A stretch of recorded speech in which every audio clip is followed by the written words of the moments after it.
श्री शिवाय नमस्तुभ्यं मित्रों, जय महाकाल, हर हर महादेव। तो मित्रों, कैसे हैं आप सब? आशा करते हैं आप सब लोग बहुत अच्छे होंगे।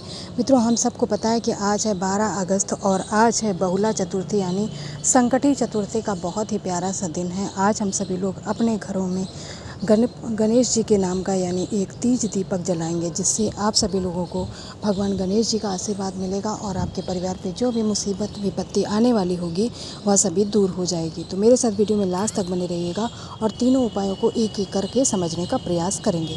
तो सबसे पहले बात कर लेते हैं कि आखिर संकटी चतुर्थी के उपलक्ष्य में हम लोग तीज दीपक आखिर कैसे तैयार करने वाले हैं।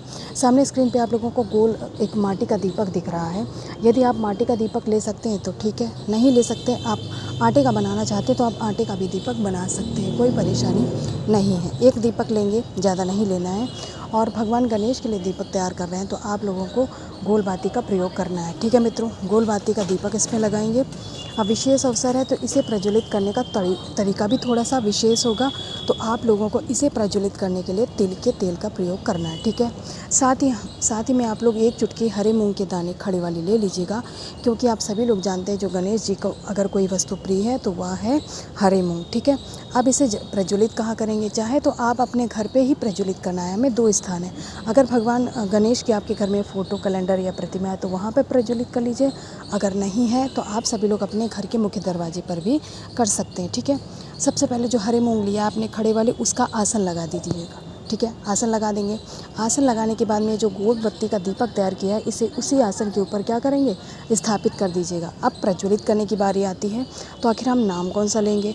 तो आज जब इस दीपक को आप लोग प्रज्वलित करेंगे तो आप लोगों को मयूर ध्वज भगवान का नाम लेना है। ठीक है मित्रों, मयूर ध्वज भगवान के नाम से आप इस दीपक को प्रज्वलित कर दीजिएगा। इसके बाद दोनों हाथ जोड़ करके जो भी विनती, जो भी निवेदन है आपको कर लीजिएगा। आपके जीवन की जो भी परेशानियां हैं सभी दूर हो जाएंगी और मयूर ध्वज महादेव जी का आशीर्वाद प्राप्त होगा। इसके बाद जलते हुए दीपक के अंदर कुछ मूंग के दाने और डाल देंगे और जब तक दीपक जल रहा है आप वहीं पर बैठ करके अपनी विनती, अपनी मनोकामना कहेंगे। जब यह दीपक बुझ जाएगा आपको इस दीपक को क्या करना है? उठा करके रख दीजिएगा, क्योंकि माटी का दीपक हम दोबारा भी अपने उपाय में प्रयोग कर सकते हैं। दीपक ठंडा हो जाए, उठा के रख दीजिएगा। जो मूंग के दाने आपने लगाए थे आसन के तौर पर, उसे क्या करिएगा? किसी भी पेड़ के नीचे डाल दीजिएगा, हरे भरे पेड़ के नीचे। उसे उन चूड़ियाँ उसका पान कर लेंगे और आपका उपाय भी पूर्ण हो जाएगा। तो मयूर ध्वज के नाम से इस तीज के दिन आप इस उपाय को करेंगे तो भगवान गणेश का आशीर्वाद आपके परिवार पर सदा सदा ऐसे ही प्राप्त हो जाएगा। तो मित्रों, कैसे भगवान गणेश के लिए दीपक तैयार करना है मैं आशा करती हूँ आप लोग समझ गए होंगे।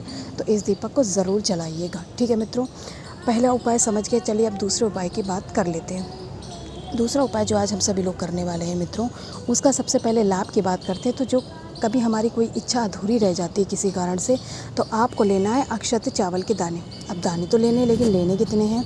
मनोकामना पूर्ति का उपाय है मित्रों, तो 31 दाने आप लोगों को यहाँ पर गिन करके ले लेना है। ठीक है, 31 दाने लेंगे जो कहीं से खंडित ना हो, क्रैक ना हो, टूटे बिल्कुल भी नहीं होने चाहिए। कहने का मतलब है अक्षत चावल के दाने आप लोग 31 लेंगे।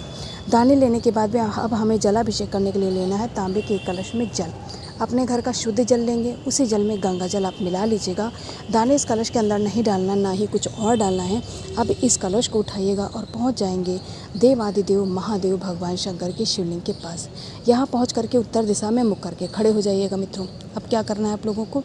आपका उपाय है मनोकामना पूर्ति का। तो इस उपाय को आप लोग किस देवता के नाम से करेंगे, यह भी एक विशेष बात है। तो हम इस उपाय को माता सती के नाम से करने वाले हैं।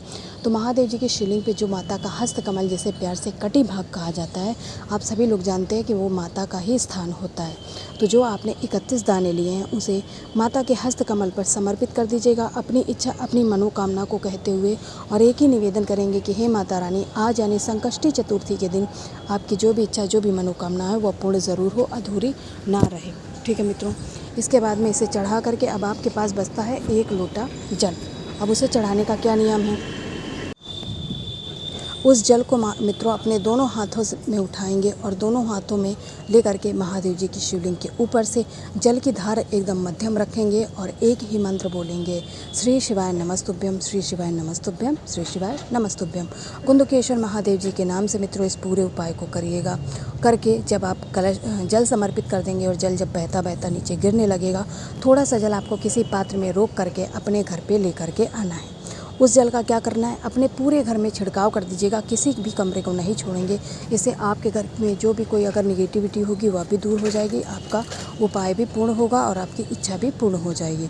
दोनों उपायों की बात कर लिए, तीसरे उपाय की बात करते हैं अब यहाँ आगे। मित्रों, तीसरा उपाय जो आज हम सभी लोग करने वाले हैं इस बहुला चतुर्थी के दिन, उसके भी फ़ायदे बहुत हैं, क्योंकि आज की जो जनरेशन की सबसे बड़ी परेशानी है पैसा। हर किसी की ज़रूरत है पैसा, ठीक है, छोटी हो बड़ी हो पैसा। तो पैसा तो होता है सभी के पास, लेकिन कम होता है, खर्चे ज़्यादा हैं पैसे कम हैं। तो आपको धन लाभ के लिए एक उपाय करना पड़ेगा। सामने स्क्रीन पे आप लोगों को कमल गट्टा दिख रहा है, तो इस उपाय में हम लोग 2 कमल गट्टे का प्रयोग करने वाले हैं, ठीक है मित्रों। 2 कमल गट्टे लेंगे। अगर आपके यहाँ पहले से पुराने कमल गट्टे हैं तो आप उन्हीं का उपाय में प्रयोग कर लीजिएगा। नया कमल गट्टा हर बार लेने की कोई आवश्यकता नहीं है। कमल गट्टा लेने के बाद में आपको लेना है तांबे का एक कलश, जिसमें लेंगे आप लोग अपने घर का शुद्ध जल और थोड़ा सा उसी जल के अंदर गंगा जल भी डाल लेंगे। कमल गट्टे को कलश में नहीं डालेंगे, कमल गट्टा ऐसे ही ले लीजिएगा और पहुंच जाएंगे आप इस कलश को और कमल गट्टे को लेकर के अपने इष्ट, अपने आराध्य भगवान शंकर के शिवलिंग के पास यहाँ पहुँच करके उत्तर दिशा में मुख करके खड़े हो जाएंगे मित्रों। अब उपाय की बात करते हैं। सबसे पहले तो कलश के जो जल है उसे श्री शिवाय नमस्तुभ्यम मंत्र का जाप करते हुए समर्पित कर दीजिएगा। जब जल महादेव जी के शिवलिंग से पूरा नीचे गिर चुका होगा पूरी तरीके से, यानी महादेव जी की शिवलिंग पे अब जल शेष नहीं होगा, तब आपको अपना दाहिना हाथ, जिसे राइट हैंड कहते हैं, उसे आगे करिएगा और दोनों कमल गट्टे को महादेव जी के शिवलिंग पे न समर्पित करके अपने दाहिने हाथ में रखेंगे, ठीक है।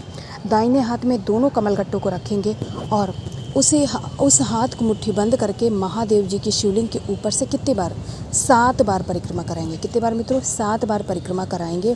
और परिक्रमा करते समय आपको माता रिद्धि और माता सिद्धि का स्मरण करके इस परिक्रमा को करिएगा मित्रों। परिक्रमा करने के बाद में धन लाभ का उपाय है, धन की कामना करते हुए दोनों माताओं से निवेदन करते हुए इसके बाद इस कमल गट्टे को आप महादेव जी के शिवलिंग पे जो भगवान गणेश का स्थान होता है वहाँ पर समर्पित कर दीजिएगा और जाते जाते एक बार फिर से माता रानी से धन लाभ की कामना करते हुए जाएंगे। इस उपाय को करने से आपके घर में जो धन है उसमें वृद्धि होगी, उसमें लाभ होगा और आपके घर में जो धन है और आवक बढ़ जाएगी। तो मित्रों, तीनों उपायों की बात कर ली है और मैं आशा करती हूँ आप लोग ये उपाय समझ गए होंगे। तो इस बहुला चतुर्थी के दिन अपने घर पे इन उपायों को ज़रूर करिएगा। भगवान गणेश की कृपा से और माता रिद्धि सिद्धि की कृपा से आपके घर के जो भंडारे सदैव भरते रहेंगे। श्री शिवाय नमस्तुभ्यम। जय महाकाल।